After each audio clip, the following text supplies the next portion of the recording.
हमारे बीच हमारे आयुक्त महोदय भी उपस्थित हो गए हैं। मैं समस्त सदस्यों की ओर से आयुक्त महोदय का हार्दिक स्वागत एवं अभिनंदन करता हूं।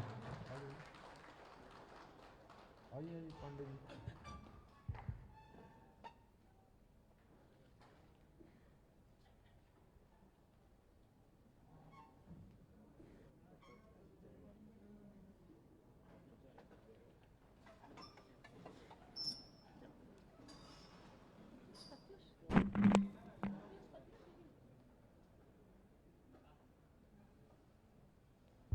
भारत माता की, भारत माता की। उत्तराखंड सिविल सेवा कार्यकारी शाखा पीसीएस एसोसिएशन के इस वार्षिक अधिवेशन के अवसर पर संघ के कार्यकारी अध्यक्ष सिविल सेवा संघ श्री गिरधारी सिंह रावत जी और अभी जो हम सब के बीच में आए हैं गढ़वाल के आयुक्त और सचिव मुख्यमंत्री के नाते भी सचिव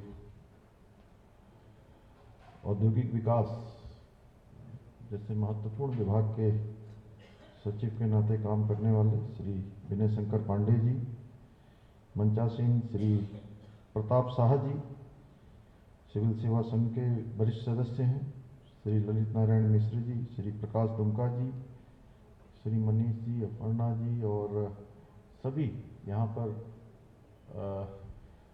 सेवा के संवर्ग के सभी हमारे अधिकारीगण। मैं सबसे पहले तो आप सभी को जो ये आपका अधिवेशन ये हो रहा है इसकी बहुत शुभकामनाएं देता हूँ, बहुत बधाई देता हूँ। और जैसा मनीष ने बताया कि ये अधिवेशन 14 वर्षों बाद हो गया, 14 वर्षों बाद। तो ये तो बहुत ही शुभ है।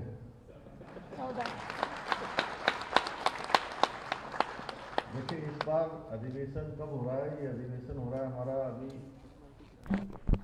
अभी मकर संक्रांति थी, उत्तरायणी थी, लोहड़ी थी, कहीं माघी, कहीं पोंगल, कहीं बिहू, ऐसे नाम से भगवान सूर्य जब उत्तरायण में आते हैं तो अलग अलग स्थानों पर अलग अलग तरीके से इस उत्सव को, इस पर्व को, भगवान सूर्य के उत्तरायण में आने का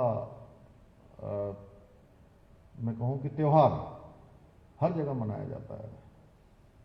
और आप लोगों का ये अधिवेशन भी जो है भगवान सूर्यदेव के उत्तरायण में प्रवेश करने के बाद हो रहा है। और उत्तरायण एक ऐसा वो है जो कहते हैं कि उत्तरायण से देवताओं के दिन शुरू हो जाते हैं, अच्छे दिन शुरू हो जाते हैं, मंगल कार्य शुरू हो जाते हैं। और अब मंगल ही मंगल हो रहा है। देखिए अभी आप लोगों ने ये अधिवेशन बुलाया है, क्यों गिरधारी सिंह जी, आप लोगों ने अधिवेशन बुलाया और उधर देखिए 500 सालों की प्रतीक्षा समाप्त हुई।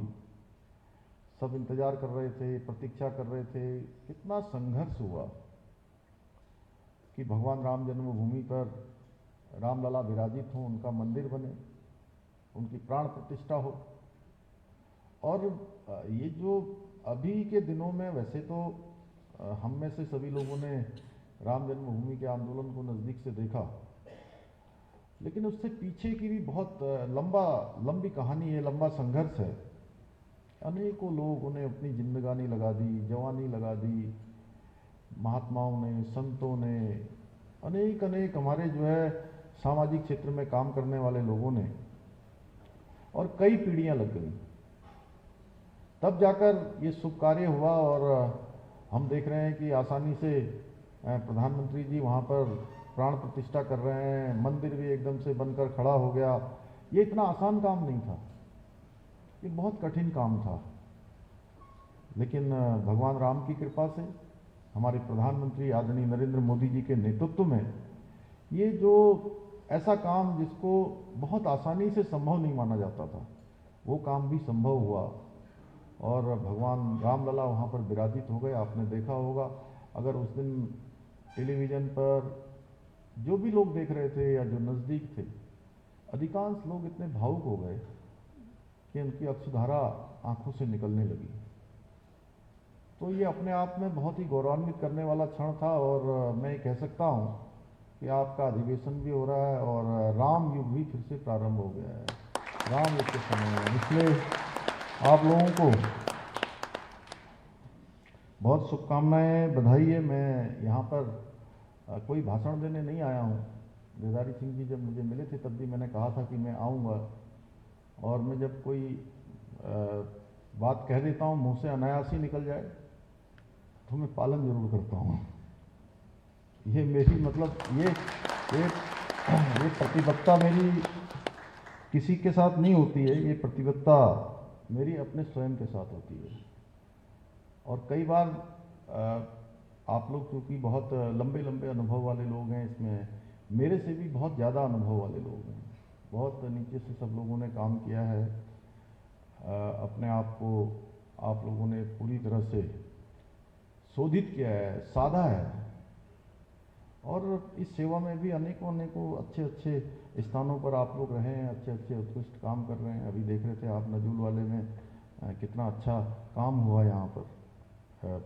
जो 50 वर्ग मीटर से कम वाले लोगों को हम लोगों ने फ्री होल्ड की जो नजूल की पॉलिसी लेकर आए हैं।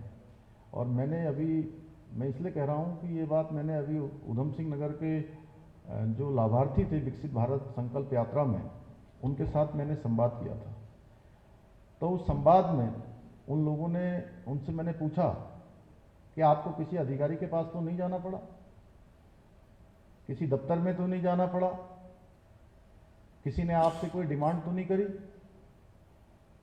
तो सबने कहा कि नहीं, हमको बहुत आसानी से योजना का लाभ मिल गया, और हम अधिकारी के पास नहीं गए, हम कर्मचारी के पास नहीं गए, हम किसी दफ्तर में नहीं गए, बल्कि हमारे घर में आकर ही जो है सारी औपचारिकताएं पूरी करवाई गई। इसी प्रकार से अभी सिलकेरा का टनल ऑपरेशन चला, रेस्क्यू ऑपरेशन चला।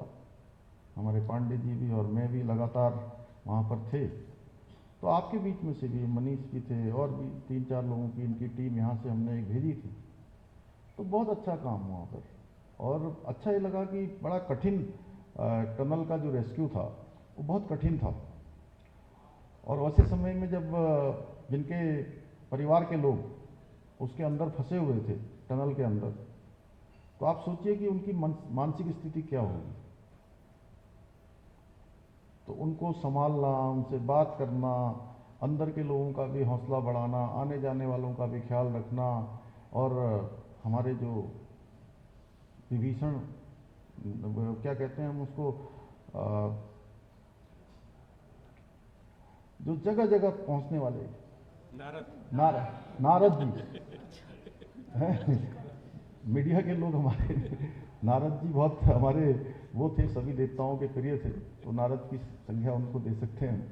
तो उनको भी संभालना, यानी कि वो कहीं इधर की बात उधर न कर दें, उधर की बात इधर न कर दें, किसी चीज़ का ऐसा वो न कर दें प्रेजेंटेशन की, वो जाके कहीं गड़बड़ा जाए, तो उसको भी करना।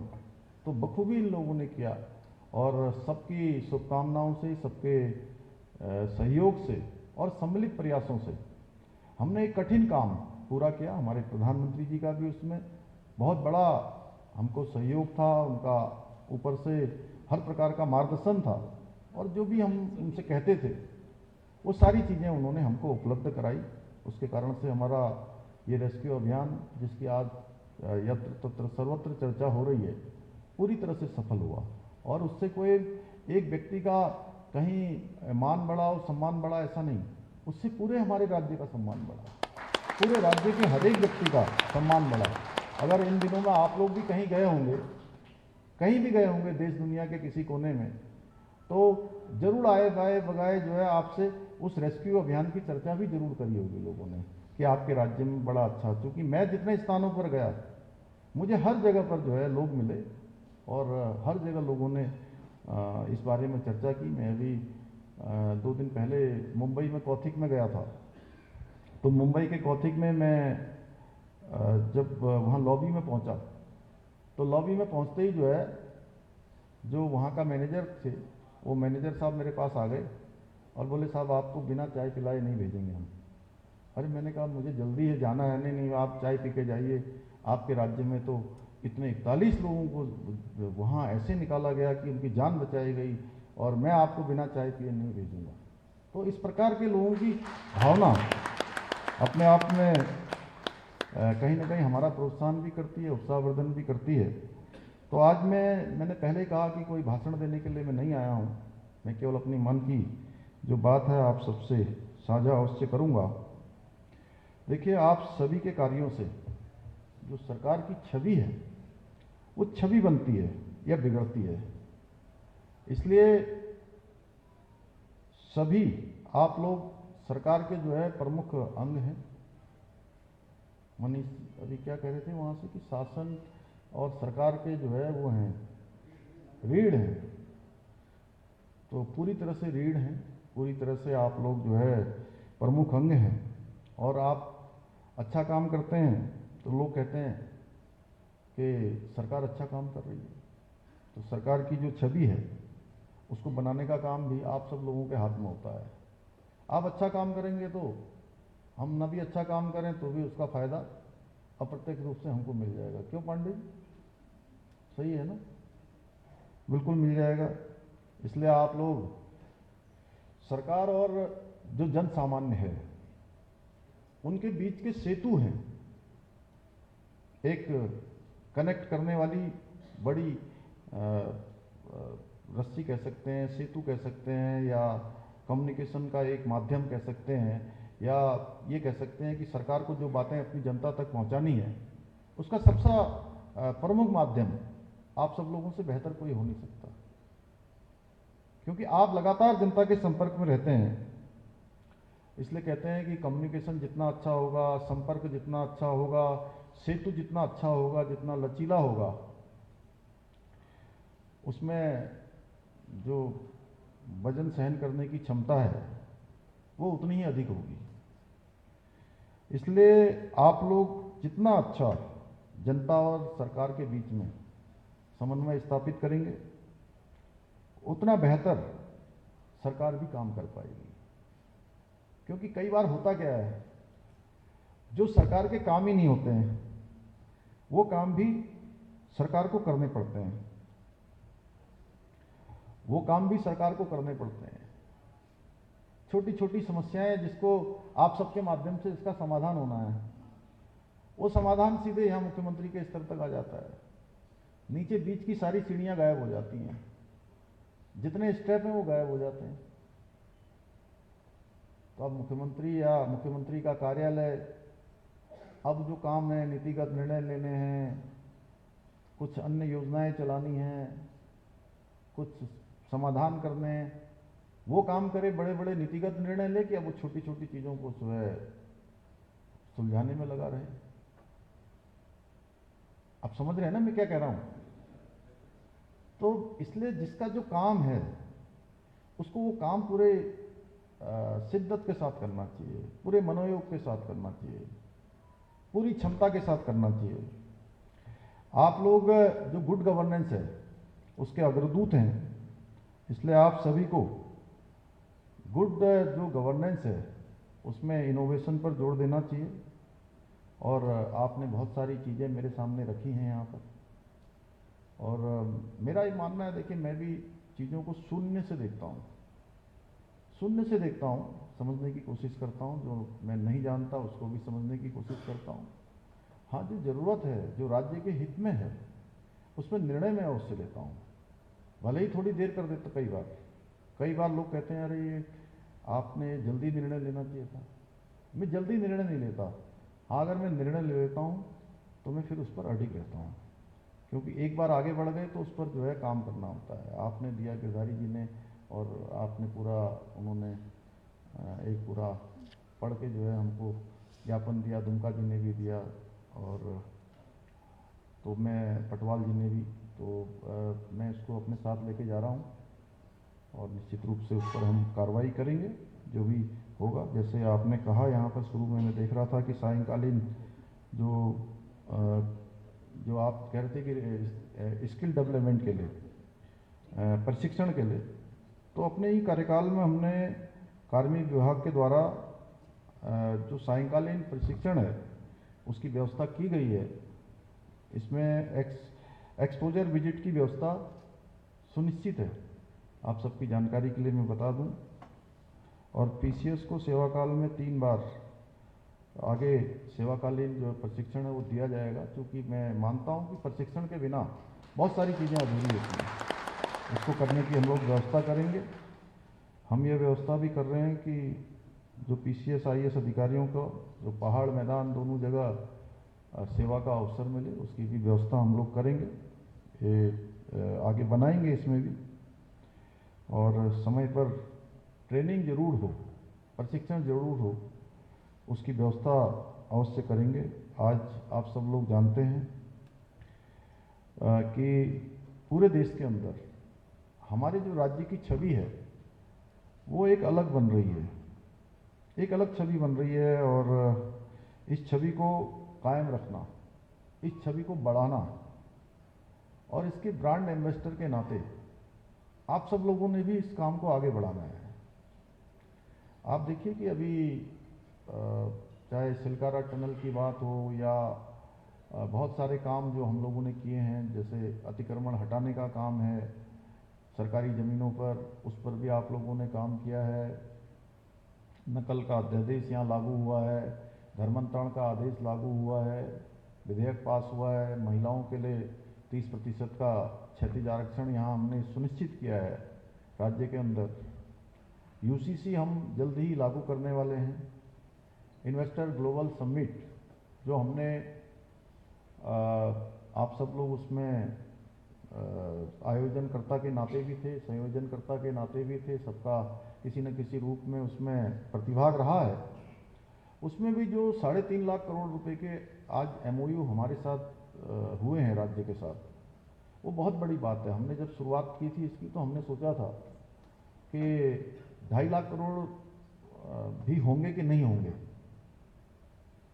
बहुत सारे लोगों ने मुझे कहा भी, मेरे कुछ शुभचिंतकों ने, कि आपकी हमेशा एक ऐसी छवि है कि आप जो कहते हैं वो करते हैं, ये कहीं ज़्यादा तो नहीं हो गया। तो मुझे भी थोड़ी देर के लिए लगा कि अब पता नहीं, मैंने तो ऐसा नहीं कहा, लेकिन हमारे यहाँ से बात चली गई थी कि हम 2.5 लाख करोड़ का करेंगे। पांडे जी बहुत उत्साहित थे, इन्होंने पहले जो है घोषणा कर दी थी कि जो है 2.5 लाख करोड़ के होंगे। तो फिर हमने भी उस बात को आगे बढ़ा दिया, लेकिन भगवान की ऐसी कृपा हुई, आप सब लोगों के द्वारा जो राज्य को आगे बढ़ाने का काम हो रहा है, लगातार प्रयास किया जा रहा है, उसके कारण से हमारे पास 3.5 लाख करोड़ से भी ज़्यादा के आज निवेशकों के करार हो गए हैं। और इतना ही नहीं, ग्राउंडिंग भी हमारी लगभग 46,000 करोड़ रुपए की अभी ग्राउंडिंग हो गई है, और बहुत जल्दी मतलब हमारी बड़ी ग्राउंडिंग और होने वाली है। ऊर्जा के क्षेत्र में, अन्य क्षेत्रों में लोग आ रहे हैं, जो फॉर्मेलिटीज़ हैं वो भी हम लोग जल्दी जल्दी कर रहे हैं। उसमें भी आप सबका किसी न किसी रूप में, किसी का रेवेन्यू डिपार्टमेंट में, किसी का औद्योगिक विकास में, किसी का पर्यटन में, जो जिस विभाग में है, हॉर्टिकल्चर में है, कोई कृषि में है, कोई उद्योग के क्षेत्र में है, कोई फार्मा सेक्टर में है, हर सेक्टर में अपना अपना योगदान है। और उसके कारण से निश्चित रूप से जो हमारी बड़ी ग्राउंडिंग का हमारा लक्ष्य है वो हमारा पूरा होगा। और आप लोग जाएंगे तो आजकल सब जगह, जो मुझे तो इस बात से पता लग रहा है कि हमारे उत्तराखंड की छवि बाहर क्या बन रही है, जितने हमारे प्रवासी उत्तराखंडी हैं उनका उत्साह, मैं दुनिया के अंदर कहीं गया, देश के अंदर कहीं गया, जिस प्रकार से हमारी माताएं बहनें बिल्कुल अपने कल्चरल बेस में बड़े उत्साह के साथ, ऊर्जा उमंग के साथ आ रही हैं, उससे एक पैमाना जो मीटर होता है, वो मीटर मुझे दिखाई देता है कि इनके अंदर भी एक अलग प्रकार का जो है इनको ये हो रहा है कि हम उत्तराखंडी हैं। तो इस नाते भी जो है लोगों के मन में एक अलग प्रकार का भाव आ रहा है। देखिए, सर्वश्रेष्ठ उत्तराखंड बने, इसकी छवि बन रही है और इसको आगे बढ़ाने की जिम्मेदारी हम सबकी है। आचार्य चाणक्य ने कहा था कि राजा और उसके महत्वपूर्ण अंगों को स्वयं के जो सुख सुविधाएं हैं उसकी ज़्यादा कामना नहीं करनी चाहिए, बल्कि जो जनता के लिए समर्पित होकर उनको कार्य करना चाहिए। उस समय राजा होते थे, आज तो लोकतंत्र में राजा नहीं होते, अब तो सेवक होते हैं। हम सब सेवक हैं, किसी न किसी रूप में। आप वहाँ सेवा कर रहे हैं, हम भी यहाँ सेवा कर रहे हैं, सेवक हैं। तो उस समय वो राजा का जो काल होता था वो अलग काल होता था। मैं लेकिन इसको यही कहना चाहता हूँ आप सबसे कि इस संदेश का जो पालन है करते हुए हमको भी, जो समाज के अंतिम छोर में खड़े हुए हैं, अंतिम पायदान पर खड़े हुए हैं, प्रत्येक व्यक्ति की जो सेवा है उस पर हम सबको ध्यान केंद्रित करना चाहिए। मैं आज आपसे, आप सबके बीच में आकर आप सबसे ये अपील करता हूँ कि वास्तव में आप लोगों की भी जो सेवा है, ये सेवा कोई सामान्य सेवा नहीं है। अगर आप वैसे सोचेंगे तो देश के अंदर इस सेवा में कितने लोग हैं, कितने करोड़ों करोड़ लोगों में से, करोड़ों करोड़ कह रहा हूँ मैं, करोड़ों करोड़ लोगों में से आपको जो है सेवा का अवसर मिला है। तो भगवान की आपके ऊपर बहुत बड़ी कृपा है। तो मैंने जब मुख्य सेवक का दायित्व संभाला, मैंने स्वयं यही मन में विचार आया कि प्रभु की कृपा से मुझे इस सेवा का अवसर मिला है, तो मैं इसी सोच को आगे बढ़ाऊं। इसको मैंने अपने कामकाज में, अपने रोज के नियमित दिनचर्या में इसको शामिल किया है, और केवल शरीर से शामिल नहीं किया है, बल्कि इसको मैंने मन से, विचार से इसको अपने अंदर समाहित किया है। इसलिए आप देखते होंगे कई बार आप लोगों को, जो पहले मुझे मिलते थे, तो पहले इतना काम नहीं होता था विधायक के रूप में मनीष, उसमें नहीं होता। उसमें तो ठीक है, दो चार अपना जितना कार्यक्रम है उतना हुआ, फिर अपने घर में चले गए, अपने आ गए, गए, चले गए, अपना चले गए भी। लेकिन इसमें तो एक एक मिनट का टाइम होता है। लेकिन आप मुझे सवेरे 8 बजे मिलेंगे तो मैं ऐसे ही मिलूंगा, और रात को 10 बजे भी मिलूंगा तो मैं आपको ऐसे ही मिलूंगा। इसके पीछे कोई कुछ और नहीं है। इसमें हमने मन से मान लिया है, मन से, विचार से, बुद्धि से, आत्मा से, हर प्रकार से आत्मसात कर लिया है कि जब मुझे यही काम करना है, सेवा ही करनी है, तो उसमें कैसे सोचना, अपने लिए कोई ऐसा समय अलग से नहीं निकालना है। मैं ये नहीं कह रहा हूँ कि आप लोग भी ऐसा करिए, लेकिन मैंने ये इसलिए बताया कि मैंने कहा कि मैं अपने मन की बात करूँगा आज। ठीक है गिरधारी जी, तो मैं कोई भाषण देने के लिए नहीं आया, मुझे जो मन में मेरे हैं मैं वो आप लोगों से आज साझा करना चाहता हूँ। और इतने सारे लोग, मेरे लिए भी इससे अच्छा अवसर कौन सा हो सकता है जहाँ इतने तपे तपाए योद्धा बैठे हों, हैं, जिनको आगे का भी जो भी लड़ाई है, वो लड़ाई इन्हीं योद्धाओं ने जो है फतह करनी है। तो क्यों ना इनको सबको जो है वो बताया जाए जो आगे हम सबको करना है। मैं आप सभी को जनता की समस्याओं को दूर करने के लिए good governance with quick decision and quick delivery के मंत्र पर कार्य करने का भी आह्वान करता हूं कि आप इसको भी अपनाएं, क्योंकि हमारे यहाँ देखिए बहुत पेंडेंसियाँ हो जाती हैं, और पेंडेंसी रखना माने कि कर्जा रखना। नो पेंडेंसी भी मैंने एक बात कही थी शुरू में, जैसे सरलीकरण, समाधान और निस्तारण और संतुष्टि, ये मंत्र मैंने स्वयं शुरू से दिया था। उसी तरह से नो पेंडेंसी का मंत्र भी दिया था। इसको जरूर हम सबको आत्मसात करना चाहिए। पहले की समय में लोग कहते थे साहब अफसरशाही ऐसी है वैसी है। अब अफसरशाही जैसी भी रही हो, जो भी हुआ हो, वो पीछे का कालखंड चला गया। कई बार मुझसे लोग कहते हैं साहब पिछली सरकार में ऐसा हो गया, उस सरकार में ये नहीं हुआ, इसमें ये नहीं हुआ। मैंने कहा उन सरकारों में जो भी हुआ है, जो अच्छा हुआ है वो हमने सब आत्मसात कर लिया है, जो छूट गया है उसको पूरा करने के लिए हम हैं, और पुराना समय जो चला गया उसको भूल जाने का समय है। अब हमें उत्तराखंड में एक नई कार्य संस्कृति, नया कार्य व्यवहार ये अपनाना है। इसके लिए हमें हमारे प्रधानमंत्री जी का जो कार्य व्यवहार है उससे भी बहुत कुछ सीखना है, जो कार्य संस्कृति देश के अंदर वो लाए हैं। मेरा मानना है कि हमने टॉप टू बॉटम और बॉटम टू टॉप दोनों अप्रोच लेकर सिस्टम को पूरी तरह से ओवरहॉल करना है, पूरी तरह से उसका नव निर्माण करना है, पुनः निर्माण करना है। हमने जो रस्सी खींच प्रतियोगिता की तरफ जो विपरीत दिशाओं में रस्सी नहीं खींचनी। कई बार कोई इधर खींचता है जी, कोई उधर खींचता है, एक विभाग उधर खींचता है। क्यों पंकज जी? ऐसे होता है ना, एक कहता है ये काम करो, दूसरा कहता है रोक दो, वन विभाग वाले कहते हैं यहाँ नहीं मिलेगा, पेयजल वाले कहते हैं यहाँ गड्ढा नहीं खोदेगा, रोड बनाने वाले कहते हैं हमने रोड बनाई, जल निगम वाले गड्ढा खोद के चले गए, सिविल लाइन चाल के चले गए। क्यों दुर्गापाल जी? ऐसी हो। तो हमको जो है ये रस्सी खींच नहीं करनी होगी, नहीं तो हम कार्य तो नहीं कर रहे होंगे, कर भी रहे होंगे कार्य तो उसका कोई भी परिणाम निकलेगा नहीं, हमारी मेहनत बेकार होती चली जाएगी। यदि किसी अधिकारी को लगता है कि उसके किसी बहुत अच्छे सुझाव से किसी सीनियर स्तर पर नहीं सुना जा रहा है, जो उचित फोरम है वहां पर उसकी बात नहीं हो रही है, तो मुझे अपना सुझाव सीधे संपर्क करके बता सकता है, मैं उससे सीधे बात करूंगा। इस कार्य में यदि मेरे किसी भी सहयोग की आवश्यकता होगी, कहीं पर आपको लगे कि मेरी ज़रूरत है, तो मैं उसके लिए हमेशा तैयार रहूँगा। और जो मेरी जानकारी में आता है मैं कोशिश करता हूँ कि जिस व्यक्ति की जो समस्या है उस तक उस बात की जाए, उससे संवाद किसी न किसी माध्यम से किया जाए, ये मैं हमेशा प्रयास करता हूँ।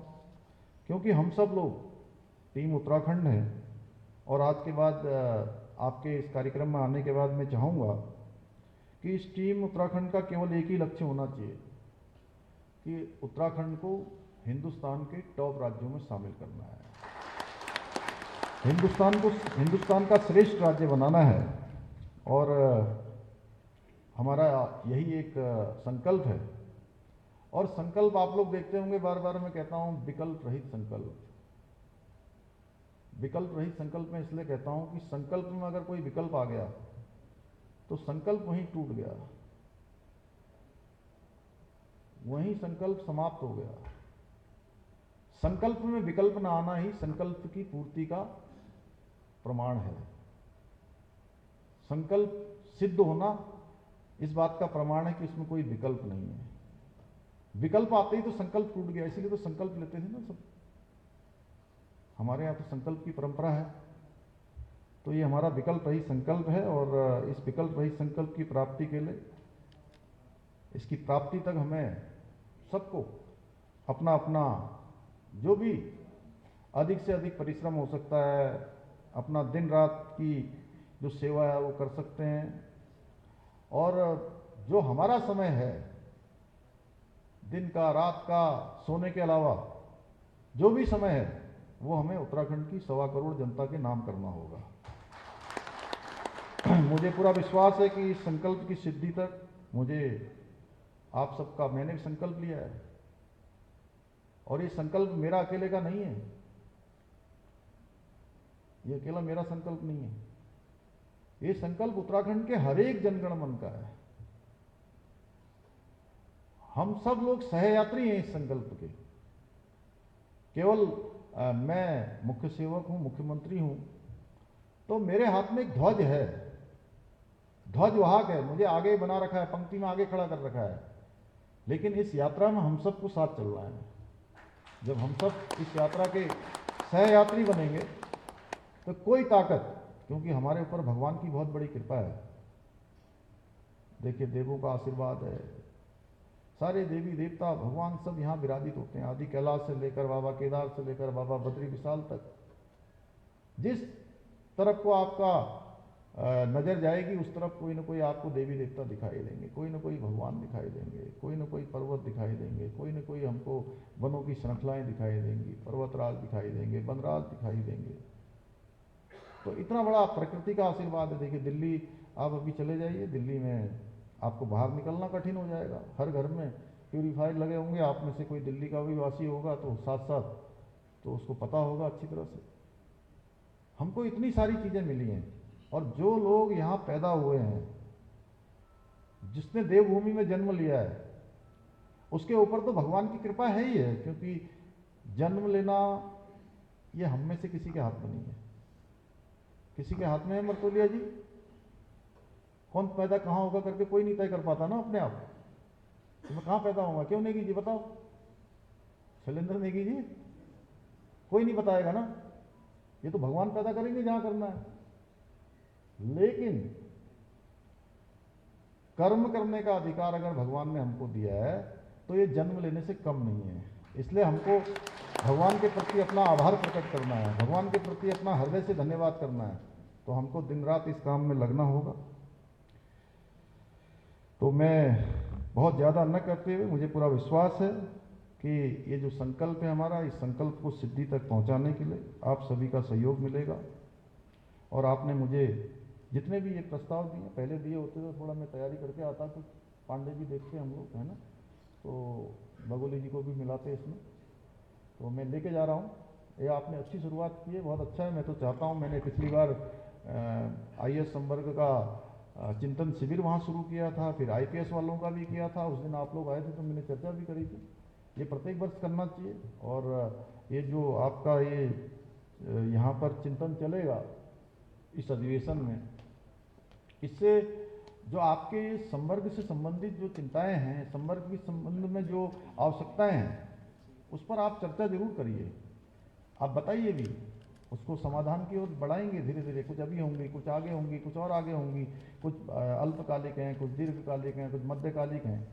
सभी चीज़ें उसी हिसाब से करेंगे। लेकिन इसके साथ साथ राज्य को भी कैसे आगे बढ़ाया जाए, राज्य के अंदर भी एक अच्छी कार्यप्रणाली कैसे बने, कार्य व्यवहार कैसे बने, कार्य संस्कृति कैसे बने, कैसे अनुशासन सुनिश्चित हो, कैसे सुशासन आए, कैसे जनता और सरकार और सबके बीच में एक समन्वय का काम करें, कैसे उसमें संवाद के सेतु बने, कैसे हम जो है विकास के वाहक बने,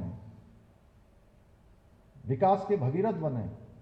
ये चिंतन भी आपके इसमें जरूर होगा। मुझे पूरा विश्वास है कि ये वार्षिक अधिवेशन में जो आप सबका चिंतन होगा, चिंतन के साथ मंथन होगा, उस मंथन से अमृत निकलेगा। और वो अमृत हमारा जो संकल्प है, विकल्प रहित संकल्प, उस विकल्प रहित संकल्प को पूरा करेगा। मेरी ऐसी आशा है। और मेरी आप सबको बहुत शुभकामनाएं, बहुत बधाई कि आप लोगों ने शानदार काम शुरू किया है। मैं आपको यही भरोसा दिलाता हूं कि आपके जो भी इसमें से राज्य के हित में और आप लोगों के संवर्ग में जो जरूरी चीज़ें हैं, उन सबको निश्चित रूप से आगे बढ़ाएंगे। आप सबका धन्यवाद करता हूं। अपनी बात समाप्त करता हूं।